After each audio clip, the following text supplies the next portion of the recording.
राधे राधे कृष्ण कन्हैया, गोपाल प्यारो मुरली बजैया। जय श्री राधे। जय श्री राधे।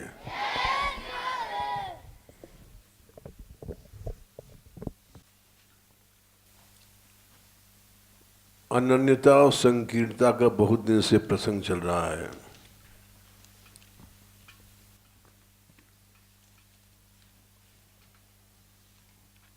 किंतु अनन्यता में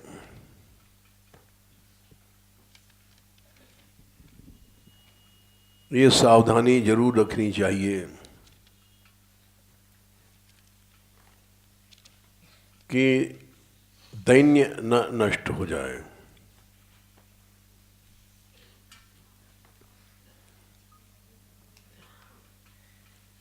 दैन्य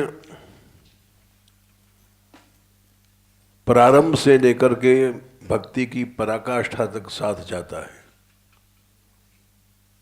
और आवश्यक है। उसके बिना दैन्य के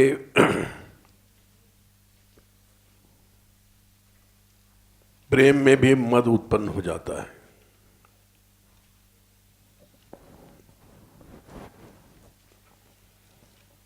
और मद उत्पन्न हुआ और प्रभु दूर हुए।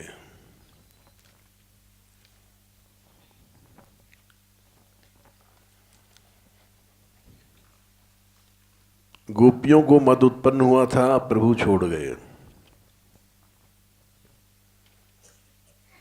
लीला दृष्टि से श्री जी के अंदर भी जब लीला के लिए मत शब्द आया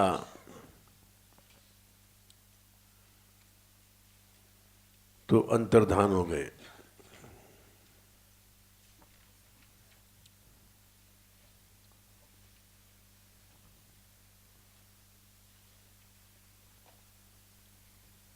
साच मेने तदात्मानं वरिष्ठम सर्वयोषिताम।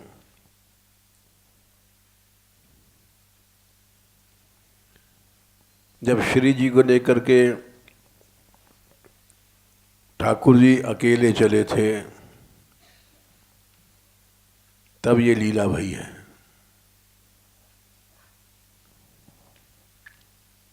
हित्वा गोपी कामयाना माम असौ भजते प्रिया।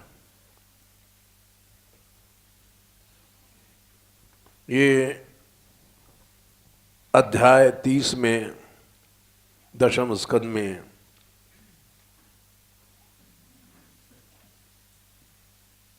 28वां या 29वां श्लोक है।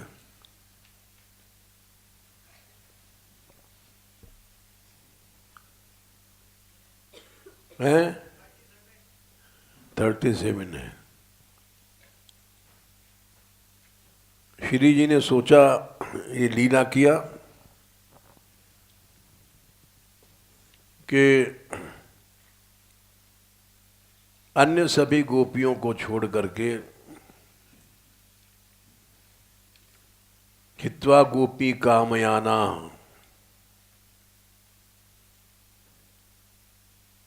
जो कृष्ण की कामना कर रही थी,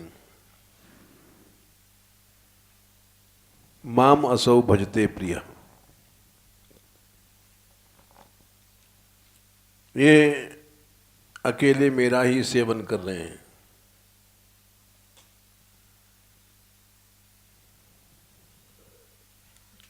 ततो गत्वा वनोद्देशम,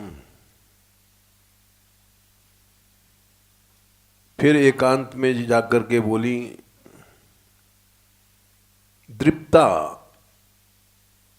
दृप धातु मद में आता है। दृप्ता केशम बब्रवीद,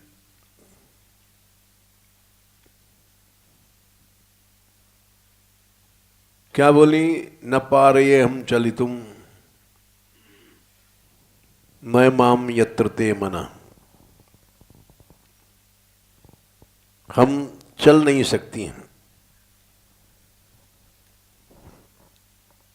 तो हमको ले जाओ।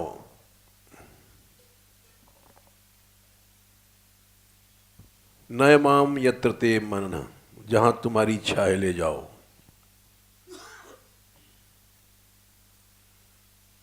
ये उन्होंने कहा, लेकिन उस कहने में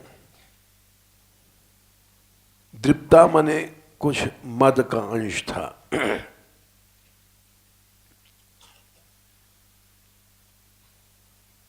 मद आया और श्री कृष्ण अंतर्धान में।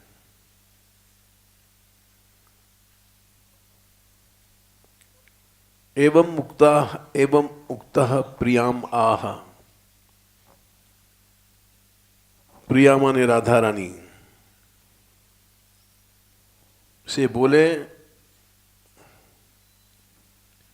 अच्छा स्कंधे आरोह्यताम, हमारे कंधे पर चढ़ जाओ।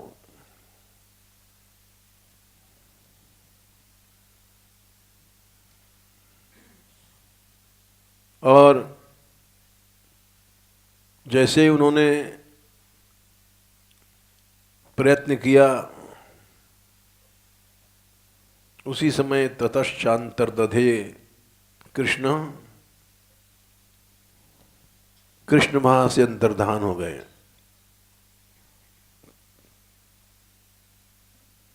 सा वधू, यहां वधू शब्द आया है, कोई और नहीं है, वो राधा रानी है। अन्वतप्यत, संताप उत्पन्न हुआ उनको।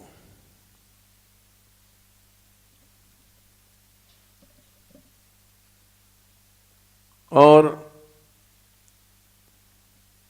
संताप उत्पन्न हुआ तो उसे दैन्य आया।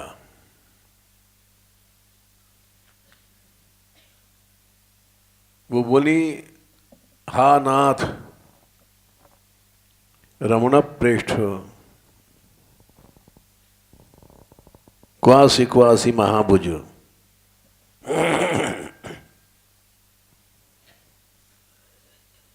दास्यास्ते कृपणाया में सखम दर्शय सन्निधौ।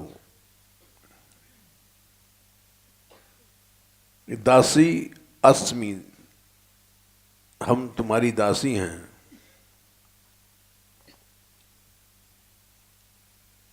कृपण हैं क्यों, इस समय हमारे अंदर मद आ गया था।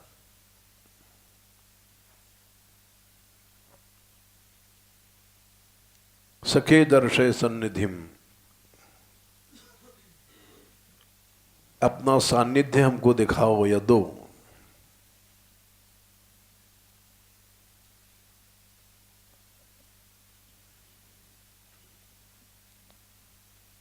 अन्विच्छन्त्यो भगवतो मार्गम दु गोप्यो अभिदूरुतः।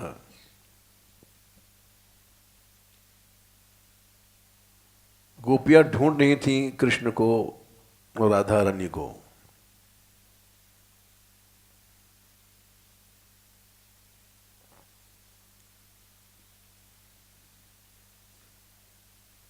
उसी समय उन्होंने आकर देखा श्री जी विलाप कर रही हैं। ददृशु, देखा, प्रिय विश्लेषिताम, प्रिय माने श्री कृष्ण से जो अलग होने कारण मोहिताम दुखताम सखीम,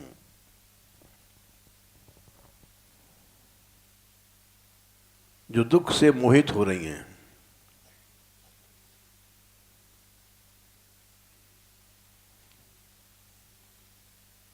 तो ये लीला क्यों किया उन्होंने?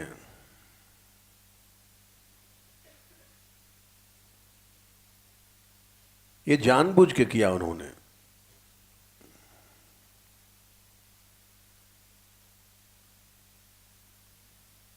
जानबूझ के क्यों किया?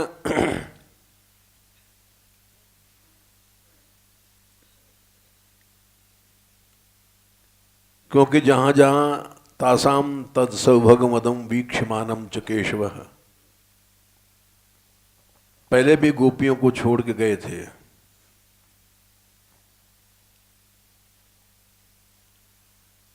29वें अध्याय में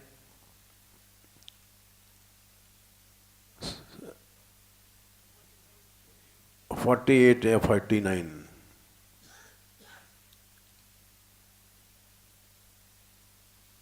प्रशमाय प्रसादाय 2 शब्द का प्रयोग किया है। शम माने शांत करने के लिए, और प्रसाद माने कृपा करने के लिए।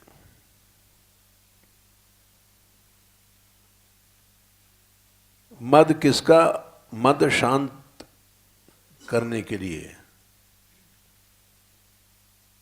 और प्रसाद माने शुद्ध प्रेम बढ़े। मद रहित ही प्रेम शुद्ध होता है।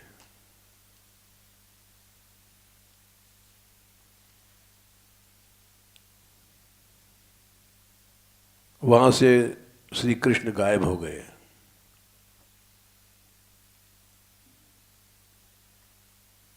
और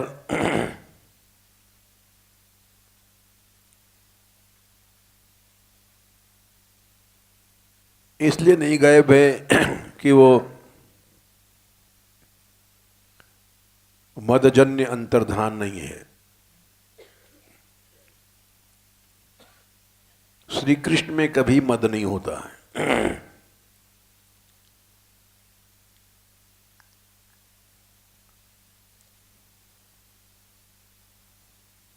क्योंकि पहले भी श्री कृष्ण जब अंतर्धान हुए हैं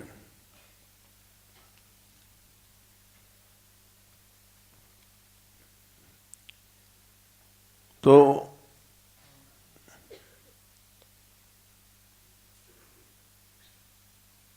गोपियां जब ढूंढ रही थी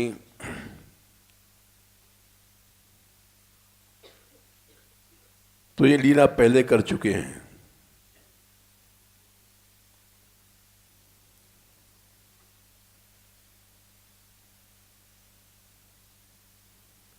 अंतर्धान लीला के पहले भी ये लीला स्कंधारोहण हो चुका है।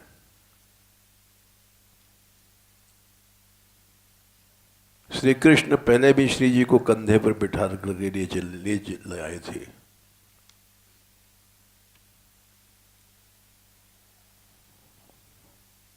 तो ये कृपा करने के लिए उन्होंने किया।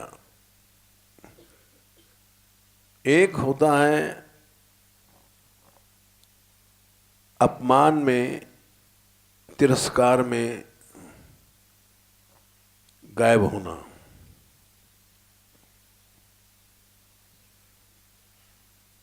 एक होता है कृपा करने के लिए।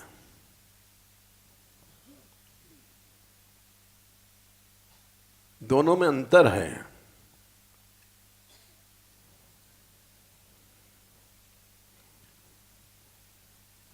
तिरस्कृत होकर के, अपने को अपमानित समझ करके गायब होना, ये कृष्ण में नहीं है।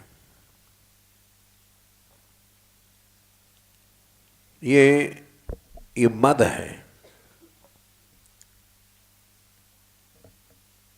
हमारा कोई अपमान करता है तो हमको बुरा लगता है। क्यों लगता है? हमारे भीतर अहम है।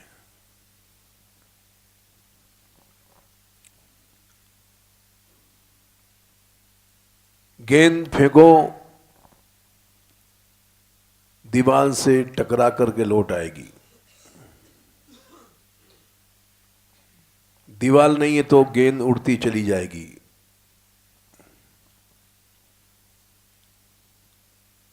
कोई चीज अहम से टकराती है तो विकार पैदा करता है। उसको बुरा लगता है, क्षोभ लगता है।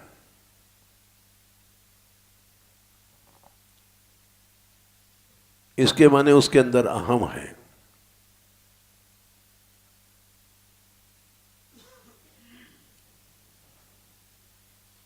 अहम नहीं होता तो कुछ नहीं होता।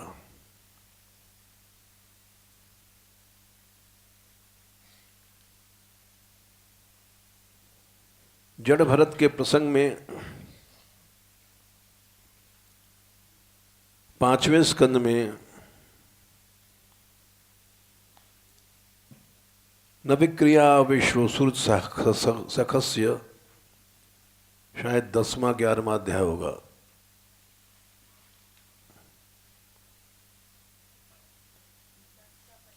10 का 25, विकार नहीं हुआ उनको, जबकि उनको कहा तू मरना चाहता है, यानी तेरे को फांसी लगा देंगे हम।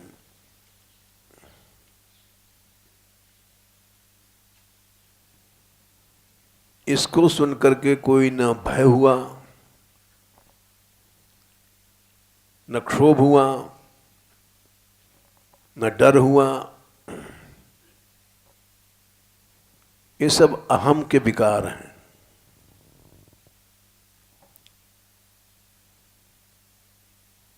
न विक्रिया विश्व सूर्य सखस्य, कोई विकार उनके अंदर नहीं हुआ, क्योंकि विश्व सुरित मने भगवान के सखा हैं, भक्त हैं।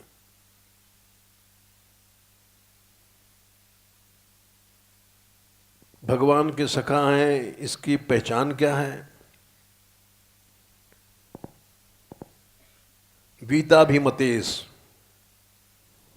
उसमें अहम नहीं होता। अभिमति मने अहम। जिसके अंदर अहम नहीं है उसके अंदर कोई विकार नहीं होगा।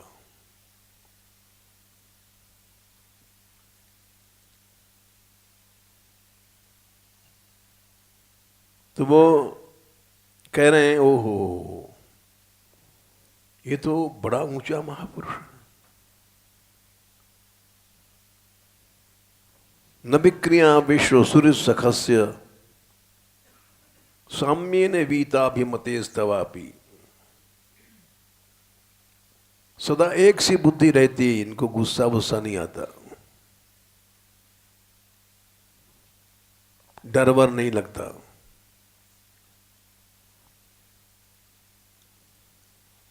ऐसे महापुरुष का अपराध अगर शंकर जी भी करें तो नष्ट हो जाएंगे।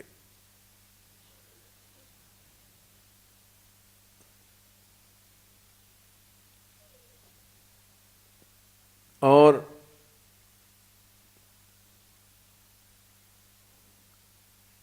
महद्विमानात् सुकृतांधिमांद्रिंग नंक्षन्त दूरात् अपिशूल पाणी। ऐसे महापुरुष, ऐसे भक्त का अपराध, शूल पाणी मने महादेव, जिनके हाथ में त्रिशूल रहता है, चंद्रमौली, चंद्रशेखर, शूलपाणी, ये सब शिव के नाम हैं। जिनके मस्तक पर चंद्रमा रहता है, चंद्रशेखर हैं, चंद्रमौली हैं। शूलपाणी कहते हैं महादेव को, चक्रपाणी कहते हैं भगवान विष्णु को या कृष्ण को।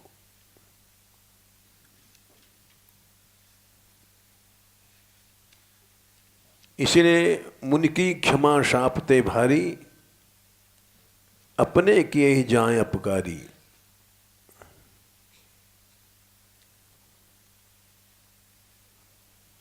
क्षमा कर दो, वो अपने आप नष्ट हो जाएगा। श्राप देने से ज्यादा भारी है।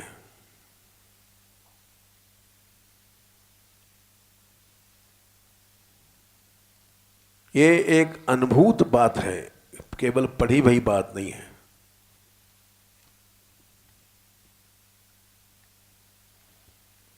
हम तो एक छोटे से रोटी मंगा हैं,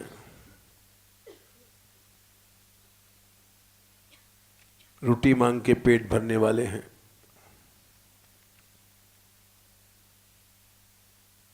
लेकिन हमने ये अनुभव किया भगवान की कृपा से,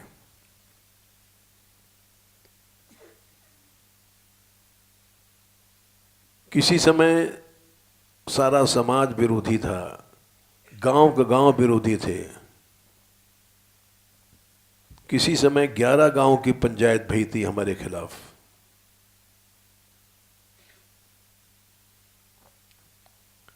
मानगढ़ से इनको निकाल दिया जाए।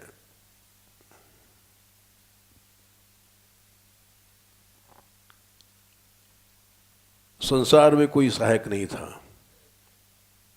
हम 2 आदमी रहते थे यहाँ उस समय, केवल हम, सखी शरण,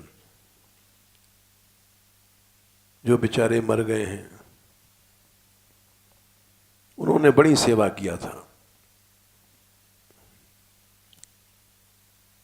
हमने सखी शरण को बुलाया, हमने कहा देखो यहाँ सखी शरण, क्या है?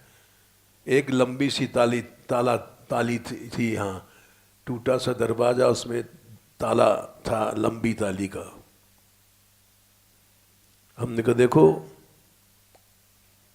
एक ताली लेकर के चले जाओ नीचे। गहबरबन में वहां 11 गांव की पंचायत हो रही है।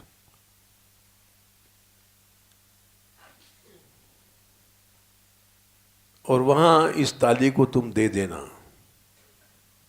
जब कोई मांगे जब दे देना, कि तुम मानगढ़ से हमको हटाना चाहते हो, हम लोग देते हैं, विरोध नहीं करते हैं। ये मानगढ़ हमारा नहीं है, न हमारा था, न हमारा है, न हमारा होगा। किसी मकान को, मंदिर को अपना समझना अज्ञान है।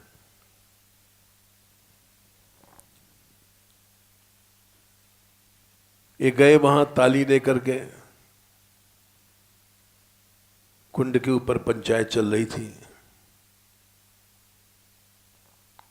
और ताली को इन्होंने हाथ में ले लिया घुमाते घुमाते, जिसमें सब समझ जाएं कि मानगढ़ की ताली आ गई है।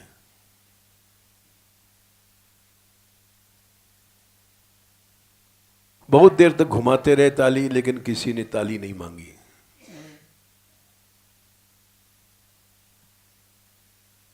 लौट आए वापस।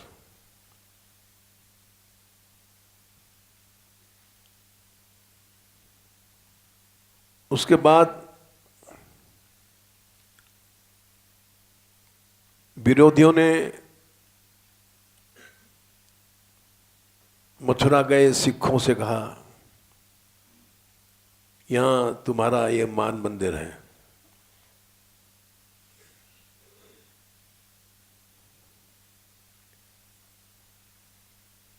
राय सिंह रहते थे यहां, सिख थे, कुछ दिन तक रहे यहां, और गुरु ग्रंथ साहब भीतर रखते थे। वो एक आला बना हुआ ऐसा, अभी भी बना है शायद, बना है, उसमें गुरु ग्रंथ साहब रहता था।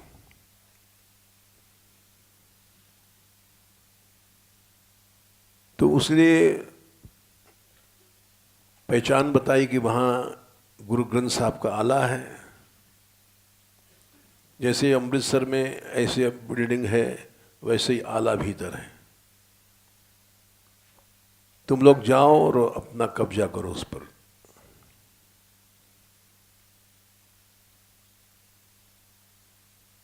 सिख लोग आए यहां। उस समय सारा गांव विरोध में था हमारे।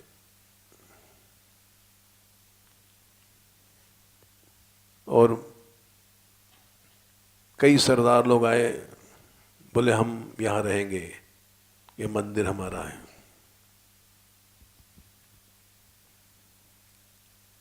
हमने कहा रो भाई, तुम कहो तो हम रहें, कहो तो चले जाएं।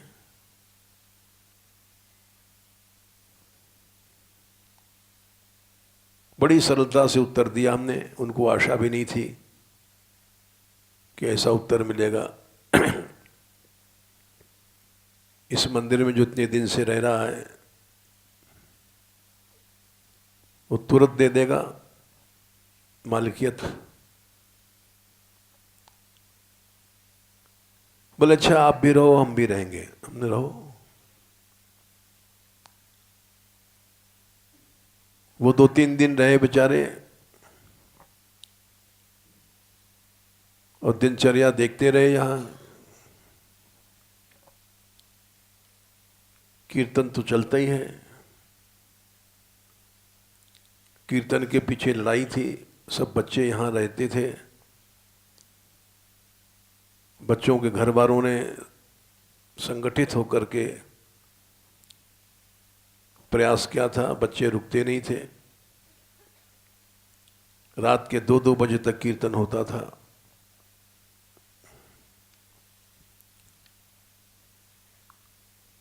तो वो 1-2 दिन में संतुष्ट हो गए अपने आप और चले गए यहां से।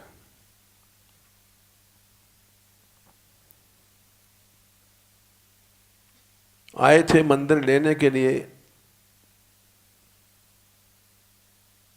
उन्होंने ये भी कहा कि तुम कहाँ रहोगे? हमने कहा हम देखो पहाड़ है इतना बड़ा, कहीं भी झोपड़ी डालेंगे, नहीं डालेंगे तो अभी पेड़ के नीचे रह लेंगे। उस समय हमारे शरीर में शक्ति थी, 60 साल पुरानी बात है। कभी पेड़ों के नीचे हम सो चुके हैं। अब वो शक्ति न है, न मन में शक्ति है, न शरीर में शक्ति है।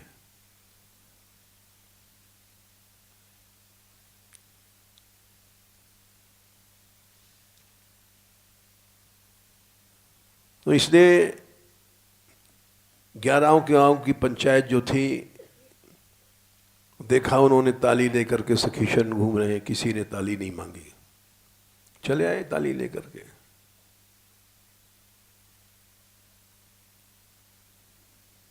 उसके बाद हमने ये भी देखा है, जो विरोधी लोग थे उनका तेज नष्ट हो गया।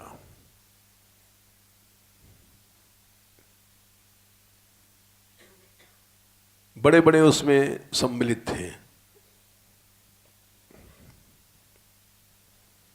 जब थाने में रिपोर्ट भई थी हमारे कीर्तन के खिलाफ, तो उसमें बड़े बड़े संतों का भी हाथ था, वे लोग गए थे।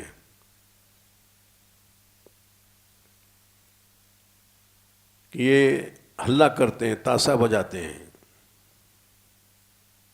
यहां ताशा बजता था और बेला बजता था, उसकी आवाज रात में नीम गांव तक जाती थी।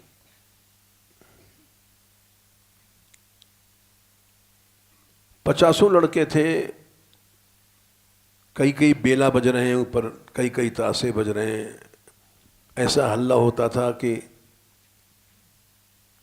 मुल्ला के नगरा यहाँ कदम खंडी तक रात में आवाज जाती थी, गोवर्धन नीन गांव तक जाती थी,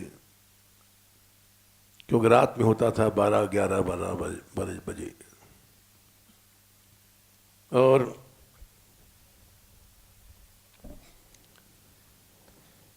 लड़कों में बड़ा उत्साह था।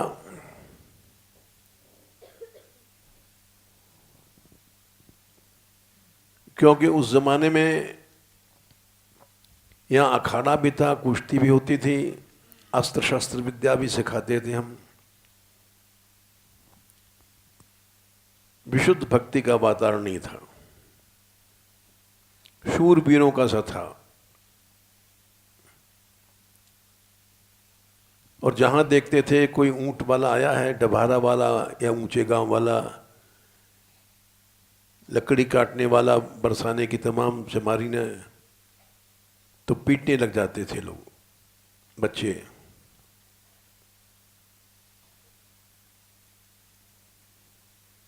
इसीलिए समाज बिगड़ा, लड़ाइयां भी बहुत ज्यादा यहां।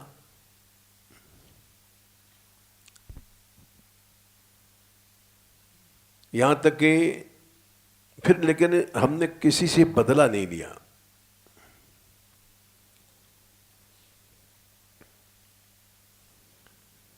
क्योंकि सब ब्रजवासी कृष्ण हैं, ये भाव हमको रोक देता था।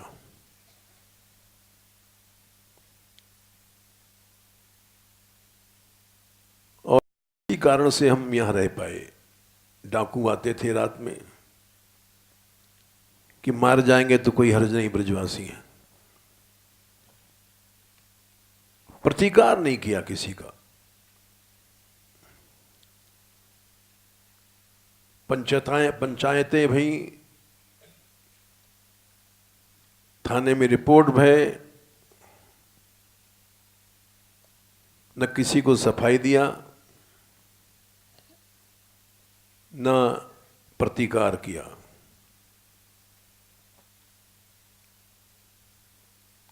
इसका चमत्कार देखा कि अब सारा ब्रज मान मंदिर से कुछ तो कुछ प्रेम रखता ही है।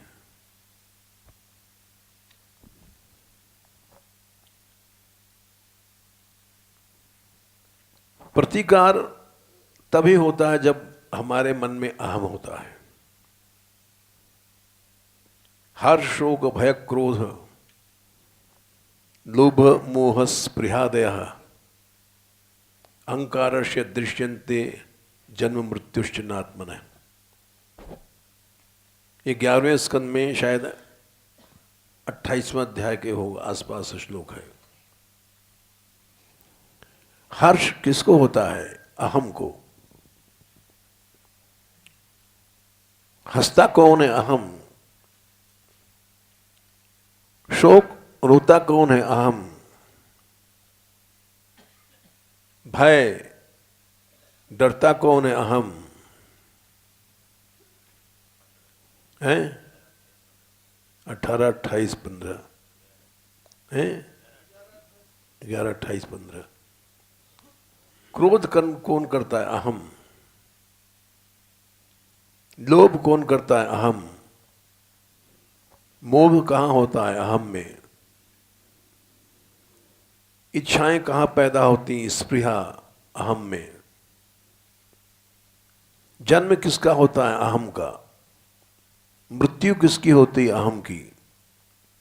आत्मा तो न मरती है न जीती है। सब आफत की जड़ है अहम। अहम चला जाए तो काम खत्म, क्रोध खत्म, लोभ खत्म, मोह खत्म, भय खत्म।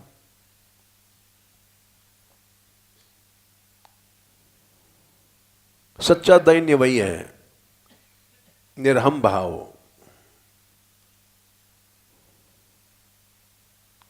ऐसा जब मनुष्य बन जाता है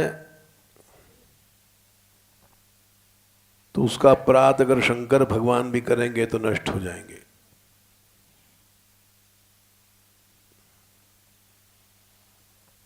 लेकिन ये भाषण देना आसान है, बड़ा आसान है।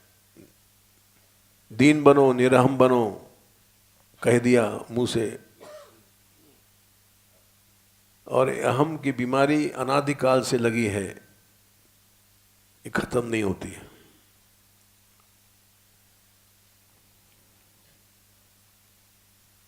अहम तिरस्कार नहीं सहता है, अपमान नहीं सहता। अहम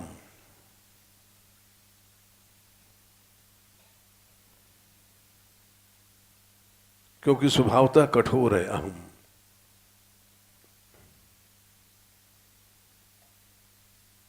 अपनी प्रकृति के विरुद्ध चीज को नहीं सह पाता।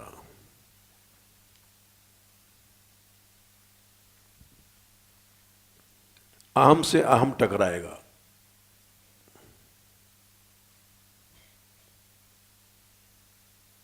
दंभो दर्पोभिमानश्च क्रोधः पारुषमेव च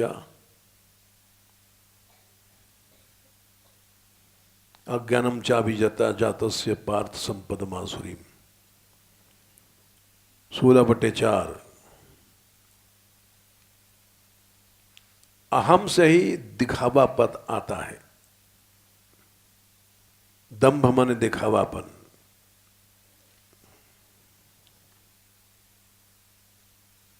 मनुष्य अपने को सजाता क्यों है? स्त्री सजाती क्यों है अपने को? अहम की वृत्ति है, दंभ। काजर, बिंदी, आभूषण, गहना बहना, मोती का हार, ये सब क्यों पहनती है? अपने को सजाने के लिए।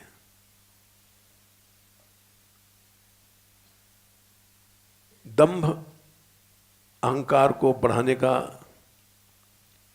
सबसे बड़ा साधन है।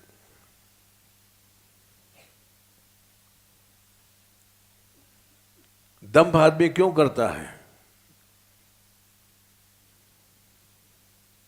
अपने अहम को बढ़ाने के लिए।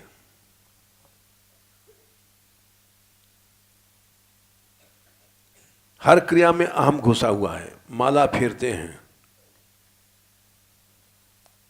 और देखा कोई आ रहा है तो ऐसे से हिलाते हैं झूली को कि समझ जाए हाँ जब कुछ चल रहा है।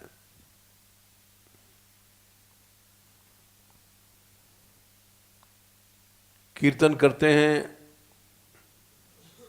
तो प्रेम तो हम लोगों में नहीं है। कभी झूठ मूठ आंसू आ गए तो रुमाल निकाल के पूछने लग जाएंगे कि सब लोग समझ लें आंसू भरे।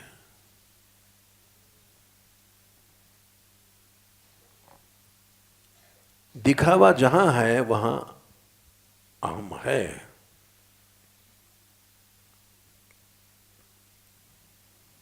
सरलता जहां है वहां अहम नहीं है।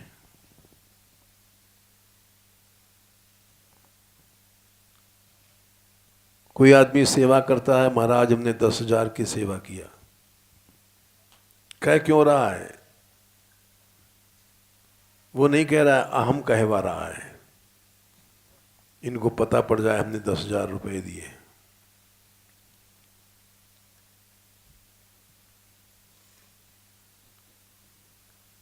मनुष्य कथा कहता है, व्यास बनता है, हर शब्द दंभ का निकलता है।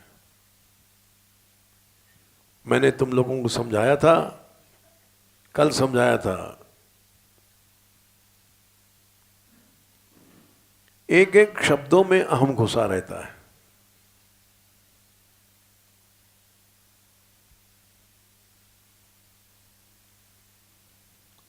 और जब प्रतिकार नहीं है तो अहम घट गया नहीं है।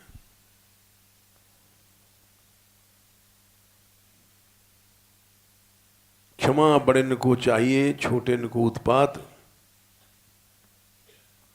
कहा विष्णु को घट गयो भृगु ने मारी लात।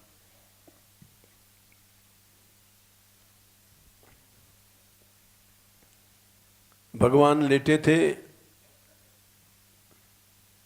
लक्ष्मी चरण दबा रही थी, भृगु मुनि गए और न कुछ पूछा, न ताछा, न बोले न चाले, एक लात मारी जाके छाती पे।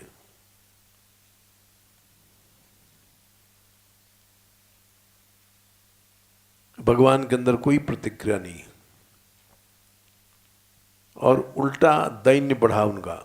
बोले मुनि आपके अतीव कोमलौ तात चरणौ ते महामुने, इत्युक्तैकेन हस्तेन मर्द्यम स्वेन पाणिना।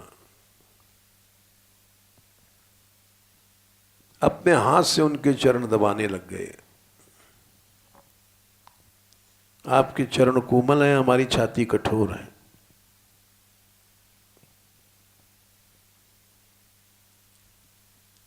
दैन्य वाला अपने अहम को तो नाश करता ही है,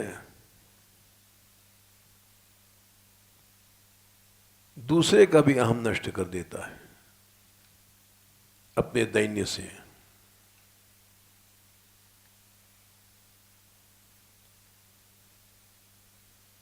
जैसे दीपक स्वयं प्रकाशित है और दूसरों को भी अंधेरा दूर कर देता है।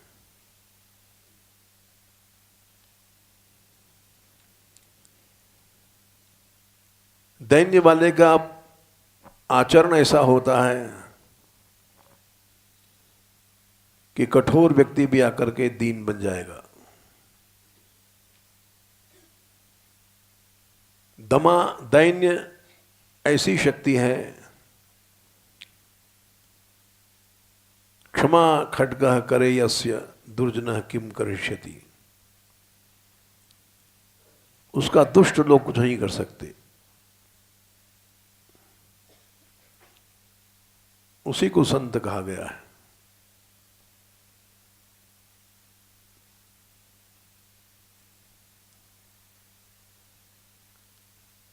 रावण ने लात मारा, एक नहीं कई लात मारे, दनादन मारता रहा। अस कही कीने से चरण प्रहारा, अनुज कहे पग बारंबारा। सुंदरकांड में आखिर में आता है, बारंबार माने एक बार नहीं, मारते ही रहा बहुत देर तक, लाते ही लात।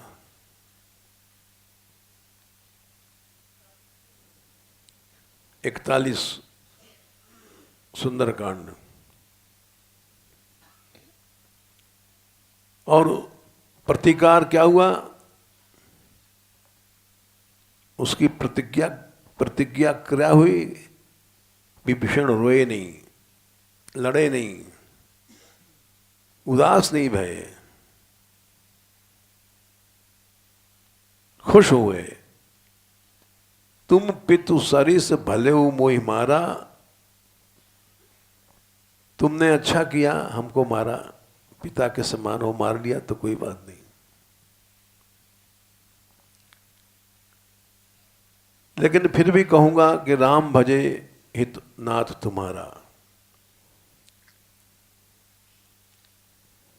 भगवान की शरण में ही जाने से तुम्हारा हित होगा।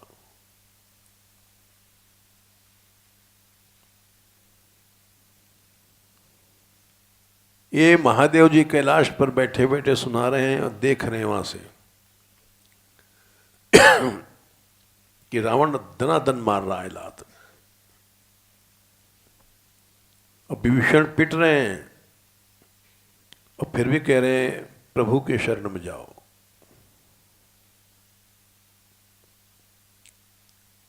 कायदे से नहीं कहना चाहिए कि पिट के वक्त चुप हो जाना चाहिए।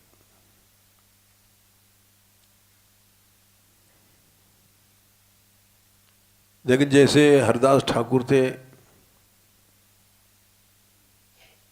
कोड़े से पिट रहे थे और बोलेगा हरि, तो बोलते थे हाँ भैया हरि बोल, जानते हैं कि और पीटेगा, पीटने, लेकिन हरि नाम तो उसके मुंह से निकल रहा है। पीटने के कारण निकल रहा है, लेकिन निकल तो रहा है हरि नाम। मैं अगर हरि नाम लेना बंद कर दूंगा तो ये पीटना बंद कर देगा, हरि नाम इसके मुंह से नहीं निकलेगा।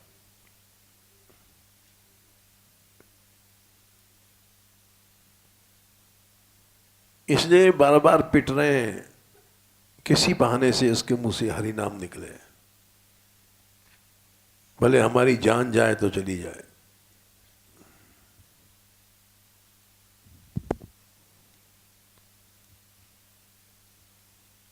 अगर विभीषण चुप हो जाते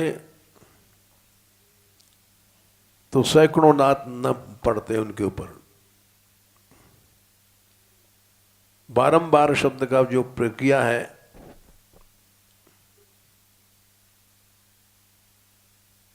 रामायण में वो दिखा रहा है कि वो कहते रहे और पिटते रहे।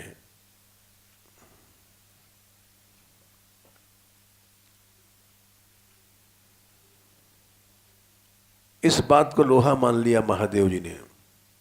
उमा संत कहे हे बड़ाई, उमा इसको संत कहते हैं। देख लो, ये नमूना देख लो।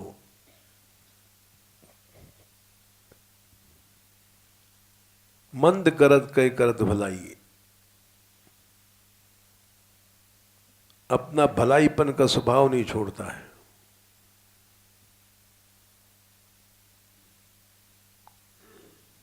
कायदे से छोड़ देना चाहिए। क्यों पिटते हो बार बार? चुप रहो। बिन वो कहते रहे राम भजे हितनाथ तुम्हारा। इसको संत कहते हैं।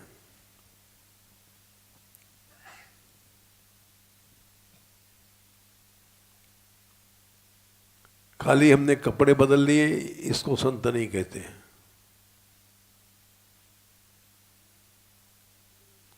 हम लोग वेश को संत मानते हैं,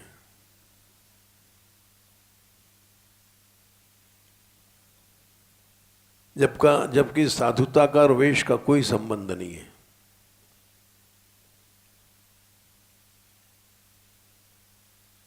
क्यों कुवेश साधु सन मानू, जिम जग जामवंत हनुमानु।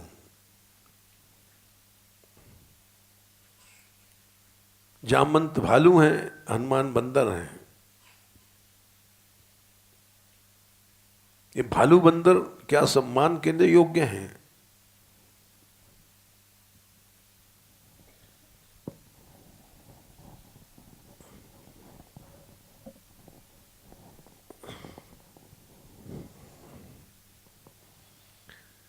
ये भालू बंदर सम्मान के योग्य नहीं है। स्वयं हनुमान जी ने कहा है, सवेरे सवेरे हमारा नाम ले लो बंदर, बस दिन भर भोजन नहीं मिलेगा। प्रात ले जो नाम हमारा, तादिन ताहे न मिले आहारा। ये वही विभीषण से कहा है? 7।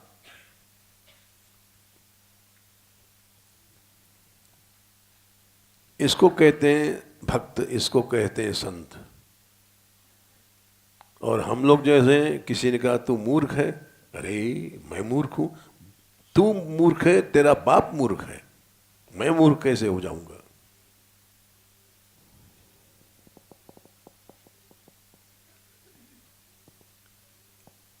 जबकि कहना ये हो चाहिए, हाँ आप गलत कह रहे हैं, मैं महामूर्ख हूं, केवल मूर्ख नहीं हूं। ये उत्तर दे दो, उसका भी अहम नष्ट हुआ, तुम्हारा भी अहम नष्ट हुआ।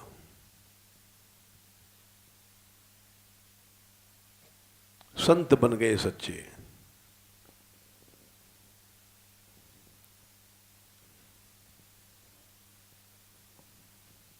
तो ये अहम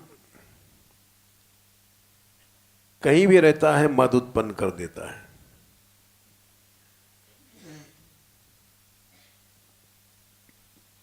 और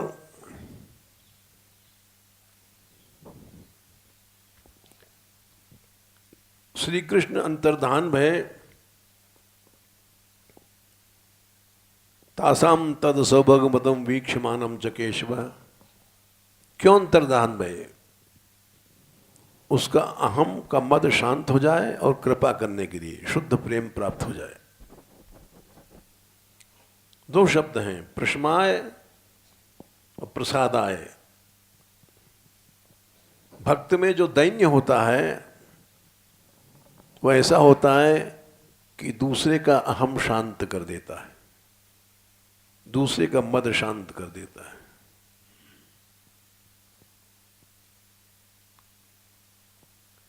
और ये कृपा है भक्त की।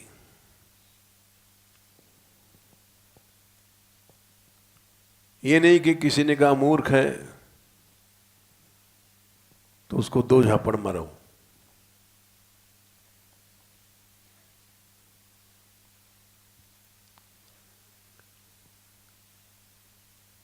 लोगों ने एक दोहा बनाया है, मूर्ख तब समझाइए जब हाथ लीतड़ा हो। हाथ में डंडा हो जब मूर्खों से बात करो।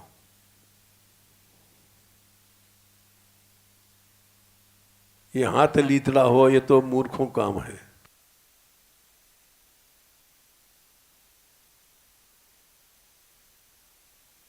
रूपी दंड तुम्हारे हाथ में होना चाहिए। दुर्जन क्या करेगा? कुछ नहीं करेगा।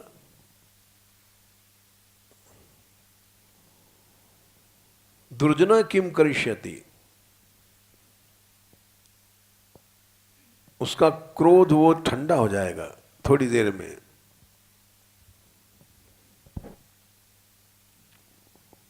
दैन्य की शक्ति ऐसी है, एक महात्मा कहते थे, देखो भाई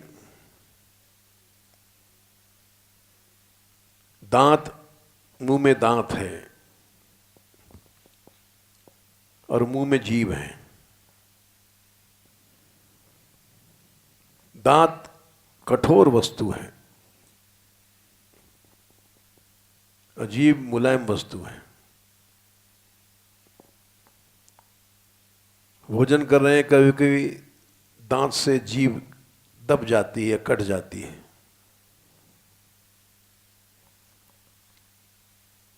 दांत ऐसा कठोर है, एक साथ रहने वाली जीभ को भी काट लेता है।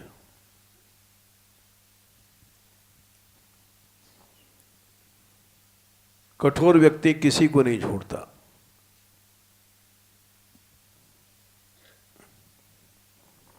हटाओ, करीब मुझे नहीं।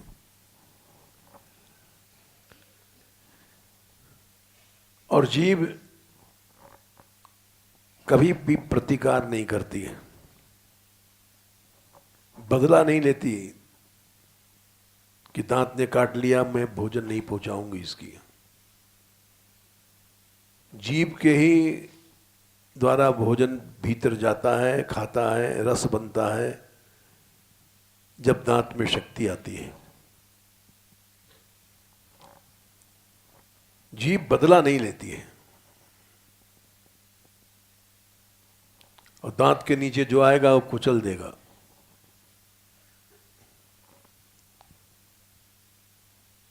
तो इसका प्रत्यक्ष प्रमाण क्या है? पहले दांत तो टूटता है कि जीभ टूटती है? हैं? दांत। जीभ कभी नहीं टूटती, मरते समय तक नहीं टूटती।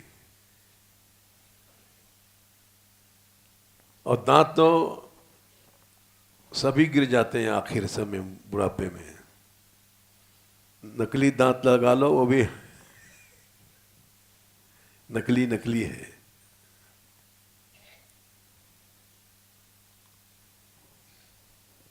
तो अगर नम्र बनता है मनुष्य तो अमर है जीभ की तरह, और कठोर बनता है तो दांत की तरह टूट जाएगा एक दिन।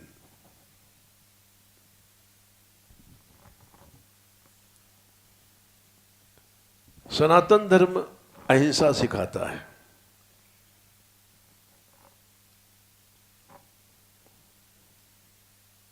कुछ लोग कहते हैं दप्पुओं का धर्म है सनातन धर्म, डरपोक लोगों का धर्म है।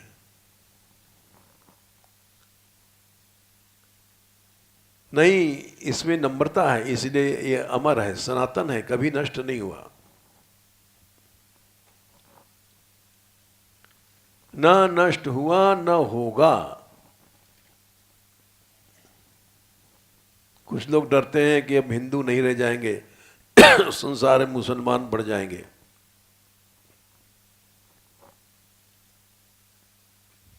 ये वही लोग कहते हैं जिनकी आस्था नहीं है।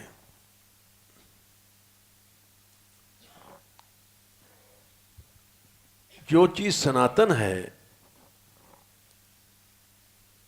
घटना बढ़ना होता है, युग के अनुसार घटती है, लेकिन सर्वनाश नहीं होता।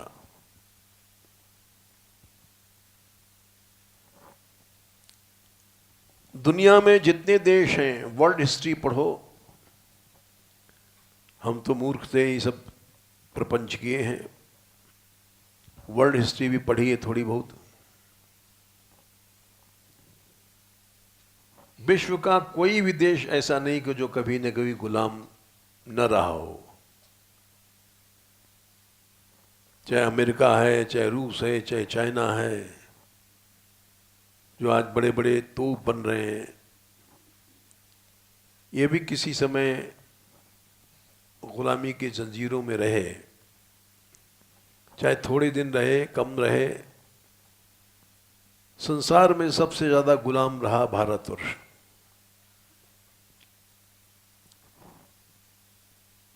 ईसा के पहले से गुलामी चली आ रही है।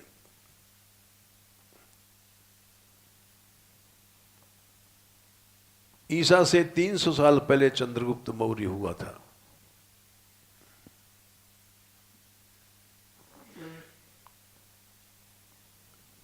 उस समय भी भारत को बचाने के लिए चाणक्य ने चंद्रगुप्त को खड़ा किया था।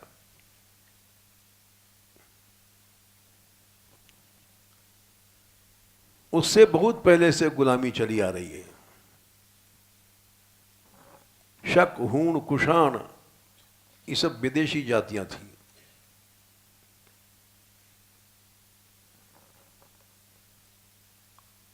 उसके बाद मुसलमानों का शासन शुरू हुआ ईसा से। गुलाम वंश, खिलजी वंश, तुगलक वंश, सैयद वंश, मुगल वंश, ये सब विदेशी शासन था। फिर उसके बाद अंग्रेज आए, लेकिन सनातन धर्म का सर्वनाश नहीं हुआ। दुनिया के जितने धर्म मिट गए,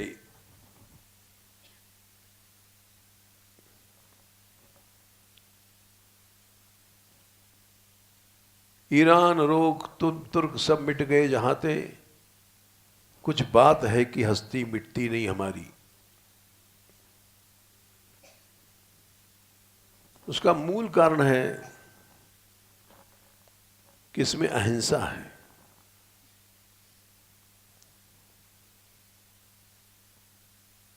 इसको लोग दब्बूपन समझते हैं।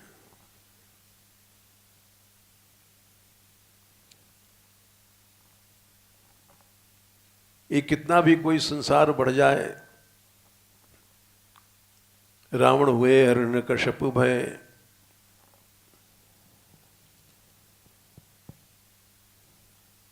सनातन धर्म का नाश करना चाहा लेकिन हुआ नहीं।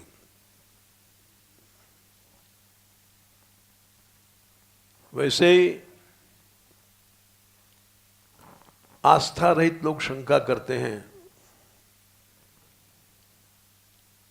एक दिन हिंदू नहीं रहेगा, हिंदू धर्म खत्म हो जाएगा।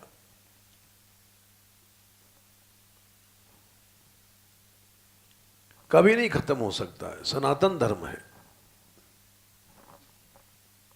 इसका प्रमाण है कि हजारों साल गुलाम रहने के बाद भी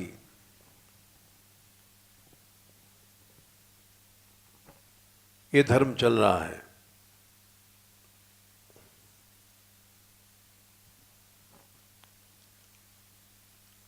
अभी एक कोई लेख निकला था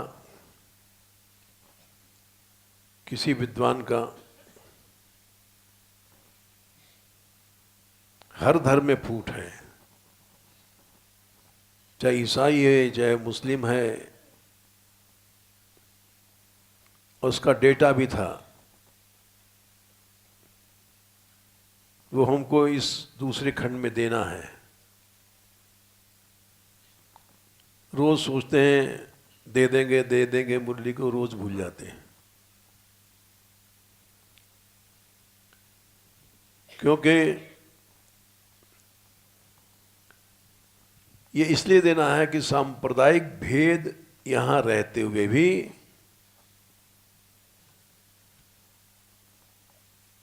मूल धर्म में बना सनातन धर्म वही एक बना रहता है। सांप्रदायिक सब जगह है। मुसलमानों के शिया सुन्नी संप्रदाय में हमेशा लड़ाई चलती है।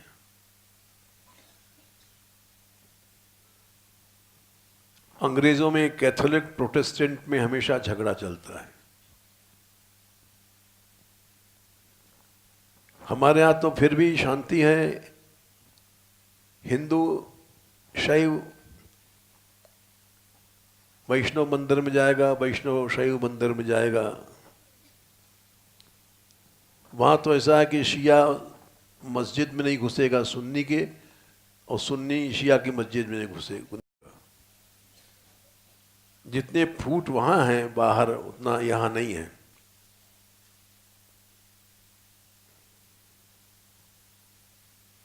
इसका मूल कारण है कि हमारा धर्म अहिंसा सिखाता है।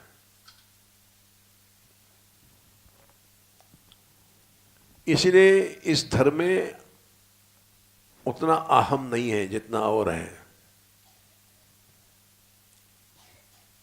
इस सनातन धर्म में सबसे पहले विशेष करके भक्ति के पक्ष में दीनता को लेके चलते हैं, और दीनता ये चलती है यहां से लेकर निकुंज भवन तक।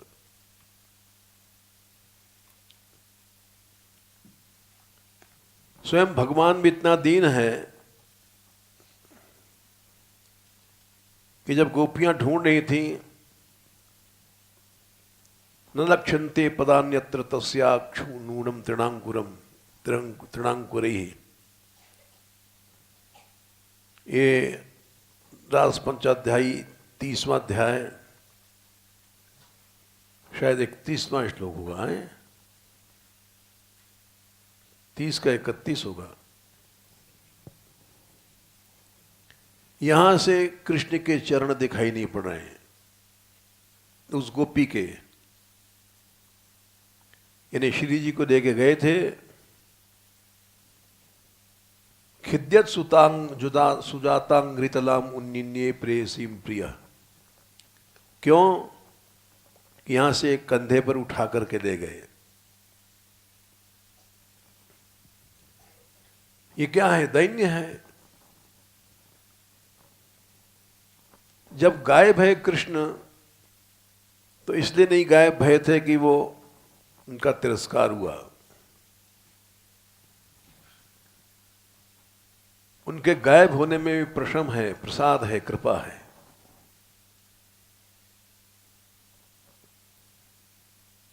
भागवत रस ग्रंथ है।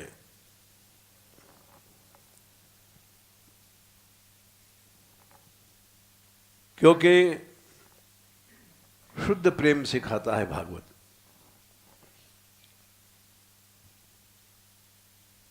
प्रीति की रीति रंगीलोई जाने, यद्यप सकल लोग चूड़ामणि दीन अपन पो माने। समय हो गया, कल कहेंगे।